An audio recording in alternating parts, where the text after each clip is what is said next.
दोस्तों आसमान में से पानी गिरता हो तो आप में से बहुत सारे लोगों ने देखा होगा। फर्ज कीजिए कि कभी आप बारिश में नहाने गए हैं और आसमान में से पानी की जगह मछलियां गिरने लग जाए, तो आपको कैसा लगेगा? सुन के आपको हैरानी हो रही होगी, लेकिन आपको ये जान के और हैरानी होगी कि वर्ल्ड में ऐसी 40 जगहें हैं जहाँ पर एक्चुअली मछलियों की बारिश हो चुकी है। यानी कि आसमान में से पानी की जगह या फिर पानी के साथ सिर्फ मछलियां ही नहीं, मेंढक और भी बहुत तरीके के जीव जो कि पानी में रहते हैं, उनकी बारिश होने के फिनोमेना वर्ल्ड में ऑब्जर्व करे जा चुके हैं। सबसे पहला ऐसा फिनोमेना ऑब्जर्व किया गया था 1861 में, जब ये सिंगापुर के अंदर हुआ था। अपने इंडिया देश में ही 2022 के अंदर तेलंगाना में जगितक नाम की जगह है जहाँ पर एक्चुअली आसमान में से मछलियों की बारिश हो चुकी है। तो आज इस वीडियो में आइए इस फिनोमेना के बारे में और जानने की कोशिश करते हैं।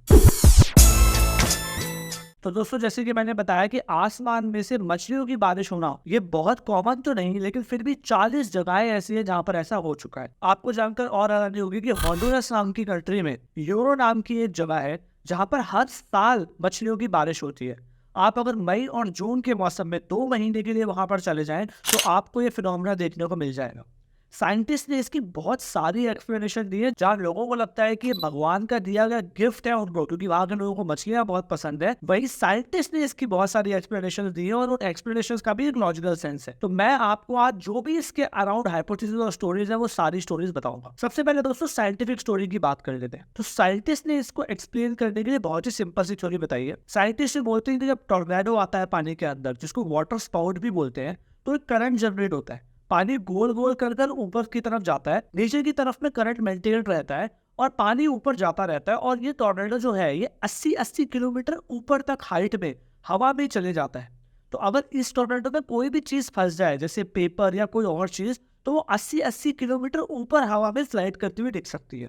यही टॉर्नेडो जब पानी के अंदर आता है तो जो पानी के सतह पर मछलियां या फिर और भी जानवर तैर रहे होते हैं, उसको ये अपने अंदर फंसा लेता है और ऊपर लेके चले जाता है करीब करीब 80-90 किलोमीटर। और फिर जाके हवा में जब कुछ घंटों बाद हवा थोड़ी कम हो जाती है, करंट नीचे से कम हो जाता है, तो ये जो मछलियां होती है ये जमीन पर गिरने लग जाती है और इस तरीके से मछलियों की बारिश ऑब्जर्व की जाती है। जहां साइंटिफिकली इस एक्सप्लेनेशन को बहुत ही लॉजिकल और बहुत ही सही माना जा सकता है, वही इसके कुछ ऐसे पहलू भी है जिनको ये एक्सप्लेन नहीं करती। जैसे जब भी ये बारिश हो रही है आज तक, तो हमेशा एक ही प्रकार की मछलियां या फिर एक ही प्रकार के मेंढक या फिर एक ही प्रकार के जीव ही मछलियों में नीचे गिरते हुए दिखे। तो ऐसा कैसे हो गया? टर्नेडो जब फॉर्म हो रहा होगा और उसके अंदर मछलियां फंस रही होंगी, तो वहां पर तो और भी तरीके की मछलियां हो सकती हैं। हम सब जानते हैं कि समुद्र में लाखों तरीके की मछलियां होती हैं, तो अलग अलग तरीके की मछलियां क्यों नहीं फंसती इसमें और अलग अलग तरीके की मछलियां क्यों नहीं गिरती बारिश में?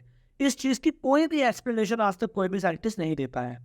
जिस जगह की हम बात कर रहे हैं, यानी कि यूरो जो है वो पैसिफिक ओशन और कैरिबियन सी के बीच में फॉल करता है। लेकिन अगर आप किलोमीटर डिस्टेंस चेक करें तो अराउंड 200 किलोमीटर तक समुद्र नहीं है यूरो के। तो 200 किलोमीटर तक कैसे हवा के अंदर ये मछलियां आ जाती हैं और कैसे फिर हवा से नीचे गिरती है, इसकी भी कोई साइंटिफिक एक्सप्लेनेशन नहीं है। ज़्यादा से ज़्यादा जो एक्सप्लेनेशन दी जाती है वो ये दी जाती है कि हवा की गति बहुत तेज होती है क्योंकि टॉर्नेडो आ रहा होता है, इसलिए 200-200 किलोमीटर तक हवा दूर तक चली जाती है। 200 किलोमीटर दूर जाके टॉर्नेडो जो है वो ठंडा पड़ जाता है और हवा जो है वो हल्की हो जाती है और बारिश के फॉर्म में फिर मछलियां गिरने लग जाती है। तो जहां एक तरफ आप इस साइंटिफिक एक्सप्लेनेशन को थोड़ा थोड़ा मान सकते हैं, वही इसको डिफेंड ना कर पाने के भी बहुत सारे रीजन जो मैंने अभी आपको बताए वो सामने आते हैं। और इसी साइंटिफिक रीजन को डिफाई करती हुई एक और स्टोरी बहुत ज्यादा फेमस है। ये स्टोरी है दोस्तों फादर जॉस मैनुअल सोबिराना की। फादर सोबिराना 1850s के अंदर यूरोप पहुंचते हैं और वहां पर देखते हैं कि लोग बहुत ज्यादा पुअर है, लोग बहुत ज्यादा परेशान है, उनके पास खाने की चीजें नहीं है और वो बहुत ज्यादा भुखमरी से मर रहे हैं। तो ऐसा माना जाता है कि 3 दिन तक वो भगवान को प्रे करते हैं और भगवान को ये बोलते हैं कि इन लोगों की ये मुसीबत दूर करो और इनको खाने का सामान। और इसी के बाद अराउंड 1850s के अंदर ऐसा माना जाता है कि पहली बार वहां पर मछलियों की बारिश होती है और लोगों को मछलियां मिलती है खाने के लिए। और अगर आप किसी भी लोकल पर्सन से वहां आज भी बात करेंगे तो वो आपको यही स्टोरी बताएगा और इसी स्टोरी को वो सच मानते हैं। उसके बाद से लेके आज तक 150 साल हो चुके हैं और हर साल वहां पर मछलियों की बारिश होती है। तो जहाँ एक तरफ हो सकता है कि इस स्टोरी में कुछ सच्चाई हो,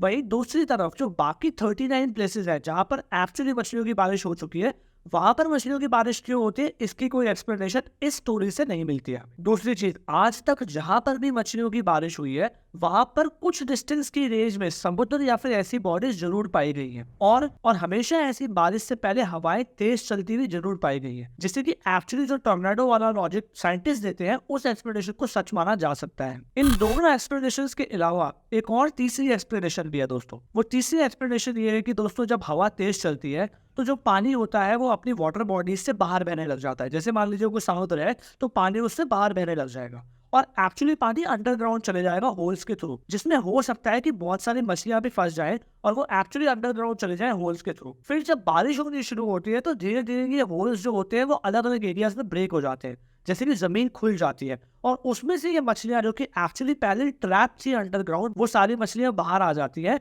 और जमीन पर आके पड़ जाती है। और ऐसा लोगों को लगने लग जाता है कि हो सकता है ये मछलियां जो है वो बारिश के थ्रू आई हो, जबकि ये मछलियां बारिश में से ना आके एक्चुअली जमीन में से निकली होती है। अब इन तीनों स्टोरीज में से कौन सी स्टोरी सच है और कौन सी स्टोरी सच नहीं है ये आपके ऊपर है, लेकिन एक बात तो तय है कि ये वर्ल्ड की one of the biggest unsolved mystery है और इसको एक्सपीरियंस करने के लिए आपको आज से 100 साल पीछे जाने की जरूरत नहीं है। जैसे कि मैंने बताया, सेंट्रल अमेरिका के अंदर यूरो नामक जगह है, आप वहां पर जा सकते हैं, 2 महीने स्टे कर सकते हो और हर साल इस फिनोमेना को अपने सामने लाइव होता हुआ देख सकते हैं। दोस्तों ये वीडियो आपको कैसा लगा? अगर आपने भी दोस्तों अपनी लाइफ में कभी कोई मिस्टीरियस चीज एक्सपीरियंस की है तो मुझे कमेंट्स में जरूर बताएं। अगर आपको ये वीडियो अच्छा लगा हो तो वीडियो को लाइक करें, चैनल को सब्सक्राइब करें, ताकि हम जब दोबारा इस तरीके की वीडियोस लेके आए तो आप उन वीडियोस को देख सकें। मिलते हैं अगले वीडियो में, तब तक के लिए खुश रहिए, आबाद रहिए।